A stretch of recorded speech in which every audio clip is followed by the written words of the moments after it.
Bismillahirrahmanirrahim. Hi everyone. I hope you are all doing well. I welcome you all in class of real analysis. In today's lecture, we will discuss existence of nth root of positive real numbers. So, what does this theorem says? Let us start with a simple example. Suppose I want to calculate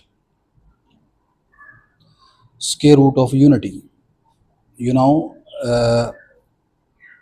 there are the two real numbers plus minus 1 whose square is 1, or in other words square root of unity is 1 and minus 1. One of them is positive and other is negative. Similarly, when you discuss the cube root of unity, it has three roots: 1, omega, omega square. Now these two are complex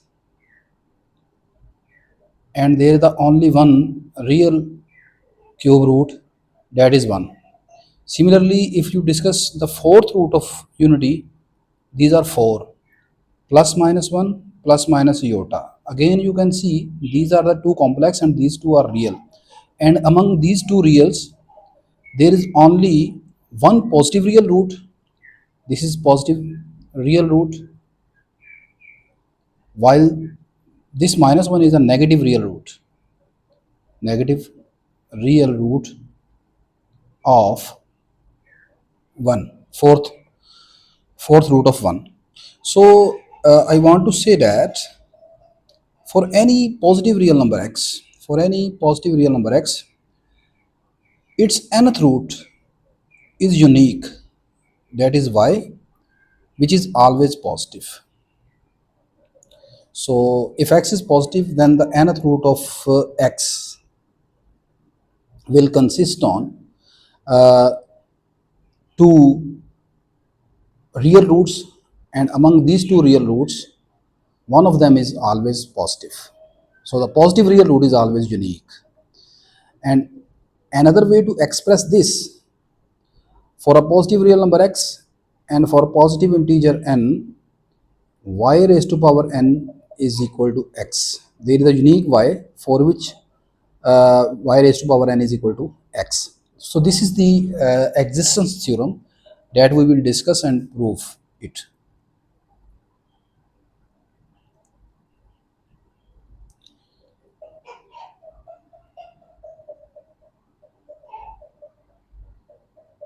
So this theorem, the statement of this theorem is, for every positive real number x and every integer which is greater than 0, there is one and only one real number y, positive real number y, such that y raised to power n is equal to x. So to prove this theorem, I will divide this theorem proof into two parts. Firstly, we discuss its existence. First, we show the existence of the real number y is unique. For this, we suppose on the contrary that there are two distinct real numbers y1 and y2 greater than 0 for every real number x, such that y raised to power y1 raised to power n is equal to x, as well as y2 raised to power n is also equal to x. Say this is equation 1. As y1 and y2 are arbitrary distinct real numbers, so either y1 is less than y2 or y1 is greater than y2. We suppose y1 is less than y2. As n is a positive integer, so here y1 whole power n is less than y2 whole power n, because y1 is less than y2 and n is positive integer. But the expression number 1 shows y1 whole power n and y2 whole power n both are equal to x. So from 2, this shows x less than x, which is a contradiction. Hence, the existence of real number y greater than 0 is unique. Next, now we show that For a unique real number y, the expression y raised to power n is equal to x hold. For this, we prove that each of the inequality y1 is less than x and y raised to power n greater than x leads to a contradiction. We have to show that only this equation hold. So we will show that these two inequations leads to a contradiction. So to prove this contradiction, I will use the idea. I will construct here a class of sets of real number for the inequality y raised to power n less than x in the following form. This is my set A that consists of all those real numbers whose power n is less than x. For example, suppose we say that my A consists of all those real numbers such that its cube is less than 127. So, here we can write it as g is less than cube root of 127. Cube root of 127 is approximately 5.02. It means we can write A as the open interval minus infinity to 5.02 approximately. So this is my A that consists of all those real numbers whose power n is less than x. Similarly, for the second inequality y raised to power n greater than x, we take a set B in which g raised to power n is greater than x. So clearly the set B consists on the elements of the form 5.02 to positive infinity. If we consider n is equal to 3 and x is 127. It is clear that the elements of set B are the upper bounds of set A because you can see here the elements of B are greater than 5.02 and the elements of set A are less than 5.02. So clearly the elements of set B are the upper bound of set A. It means there is an upper bound of a set A, so A is bounded above. As A is non-empty, A is a subset of real number and R is a complete ordered field. So the completeness property of R says that every non-empty subset of R has a supremum in R. So suppose supremum of A is Y. Next to prove that these two inequalities does not hold, I will use the idea here.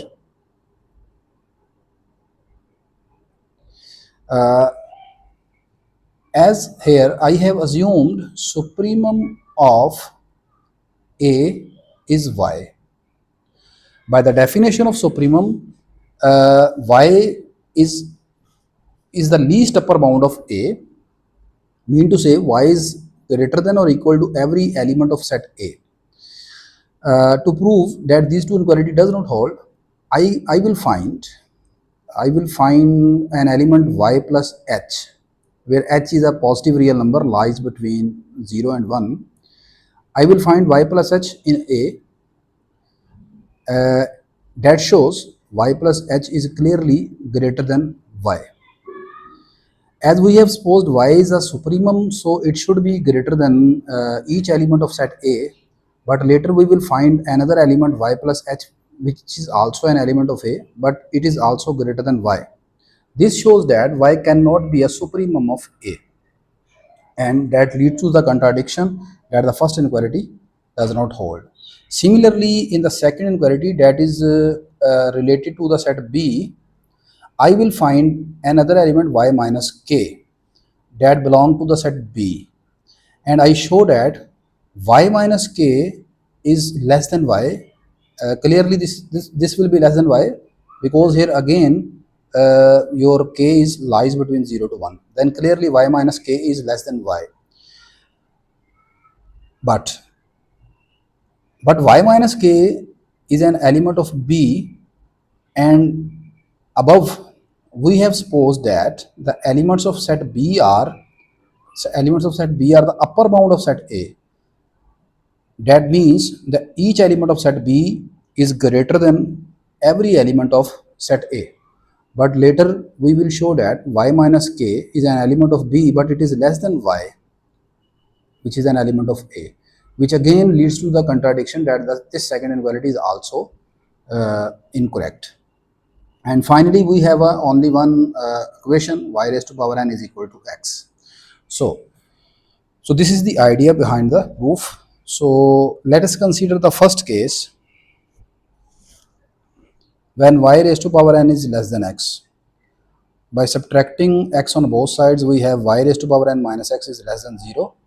Or by multiplying with minus 1, we have x minus y raised to power n is greater than 0. Say this is inequality 3. As my y is positive, so 1 plus y is also positive.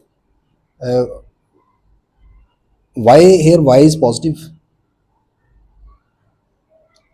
Because a is a set of all positive real number whose nth root is less than x, and y is the supremum of this set A, and x is a positive real number here.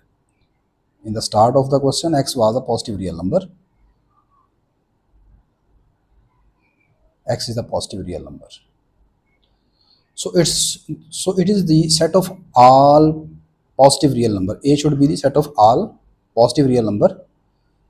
That's why its supremum will also positive. So here y is positive.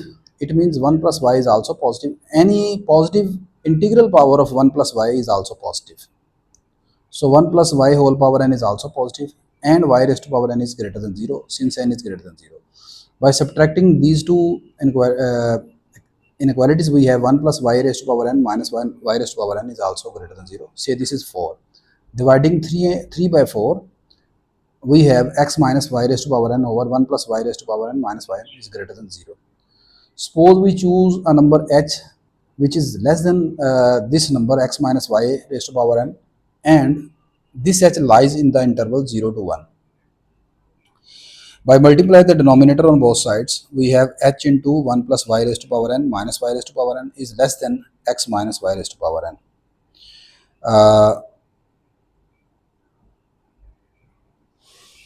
Adding y raised to power n both sides, we have y raised to power n plus h time 1 plus y raised to power n minus y n less than x. Say this is my 5.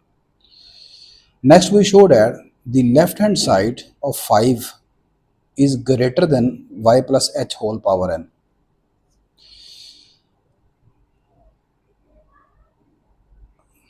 Why am I doing this step? Because I have to show there is a number y plus h belong to A.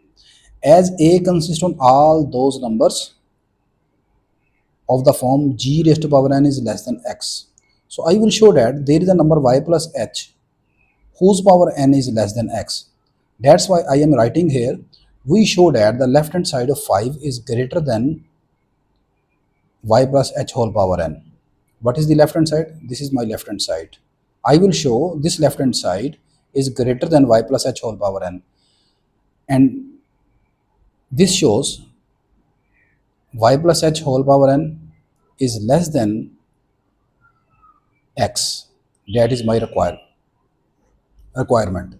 So for this we use the binomial theorem, y plus h whole power n. By applying binomial theorem on this expansion, we have y raised to power n combination 1 y raised to power n minus 1 into h n combination 2 y raised to power n minus 2 h square up to so on n combination n h raised to power n.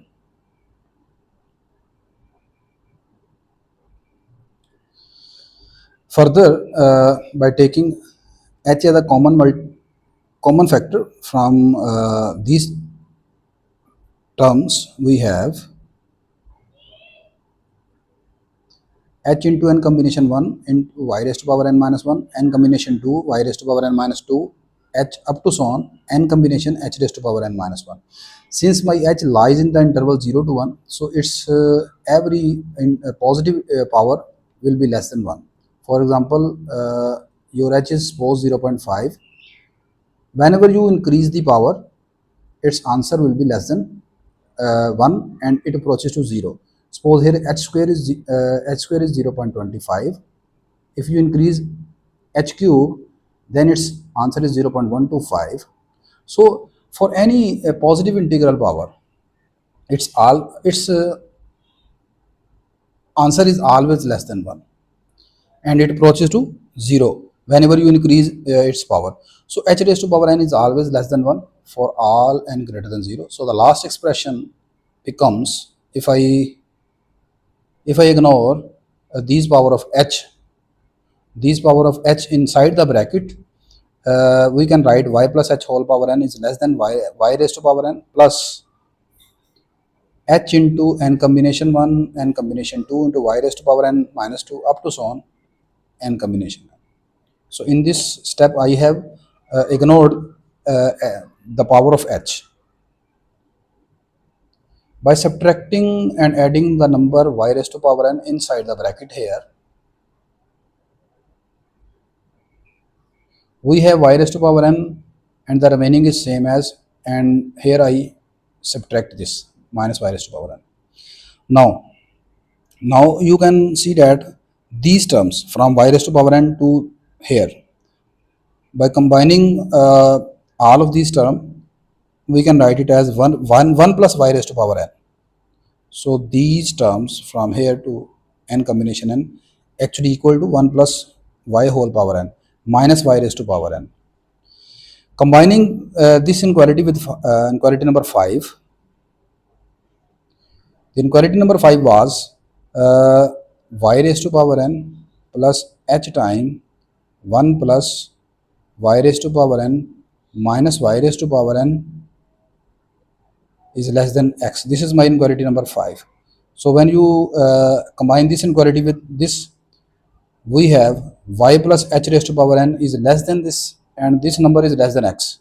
So this shows y plus h whole power n is less than x.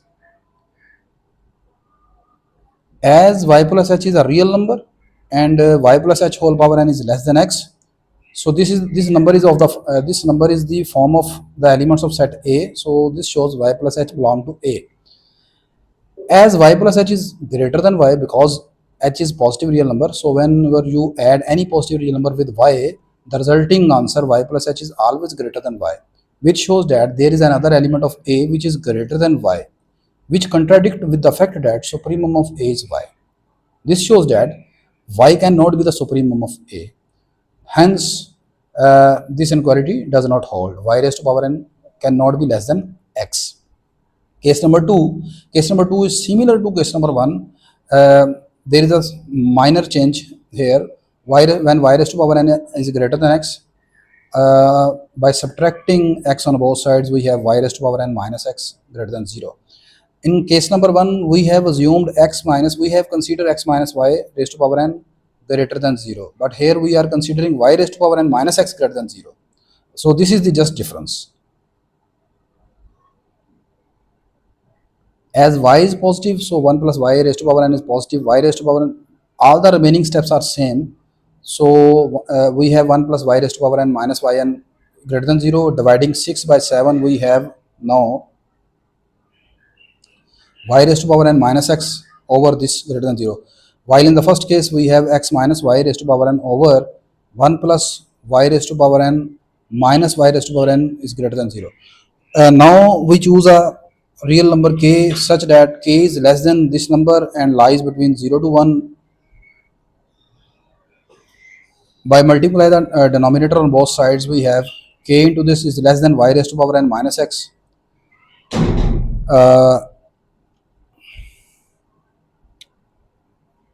Subtracting the number, this number on both sides, and after some algebraic manipulation, we have y raised to power n minus k times this is greater than x. Say this is my inequality number 8. Next we show that the left hand side of 8 is less than the expression y minus k raised to power n. So again we will use binomial theorem. Firstly, we have used binomial theorem for y plus h. Now I am using the binomial theorem for y minus k whole power n. So after expanding binomial theorem, we can reach here by neglecting the negative sign inside the bracket.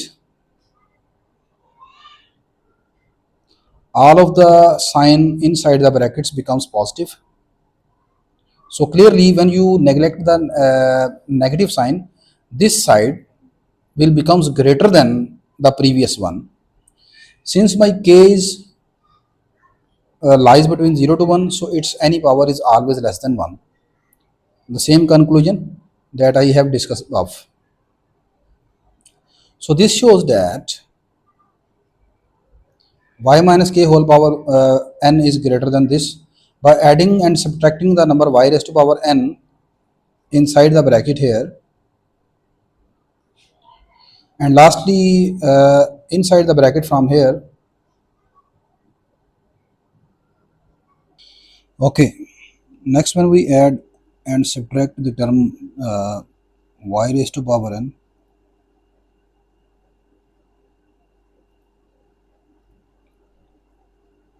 by adding and subtracting this term y raised to power n here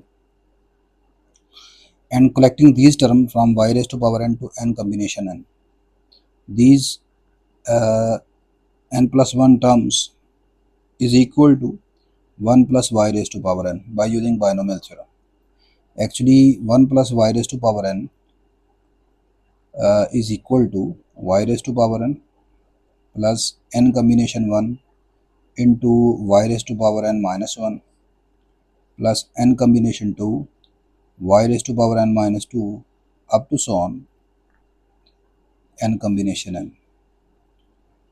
So these n plus 1 term can be written as 1 plus y raised to power n and minus y raised to power n. Now combining this with inequality number 8, the inequality number 8 was y raised to power n minus k into 1 plus y raised to power n minus y raised to power n is greater than x. As here y minus k is greater than this and this expression is greater than x. So we have y minus k raised to power n is greater than x, which is the form of the element of set B. As we have made the set B consist on all those real numbers such that g raised to power n is greater than x. So this y minus k raised to power n greater than x form the element of set B. This shows y minus k belong to B, but y minus k is less than y because k is any real number between 0 to 1. Our k is lies between the interval 0 to 1. So when you subtract k from y, clearly y minus k is a number which is less than y. But elements of B are the upper bound of A, and y was the least upper bound of y. So every element of B should be greater than y, but here we have proved that y minus k belong to B is an element of B which is less than y, which contradicts with the fact that supremum of A is y, thus y raised to power n is not greater than x. So this also leads to the contradiction. Hence there is only one possibility that y raised to power n is exactly equal to x. So both of the inequality are false. There is the one possibility only that y raised to power n is equal to x. So this is the proof of theorem of existence theorem that simply says the nth root of any positive real number is unique. You can state this theorem in simple way: nth root of any positive real number is unique and itself positive. Its nth root will be unique and also positive. So I hope now you have a clear understanding of this theorem. If you find my videos helpful, kindly like, share and subscribe. See you in the next lecture. Take care. Allah Hafiz.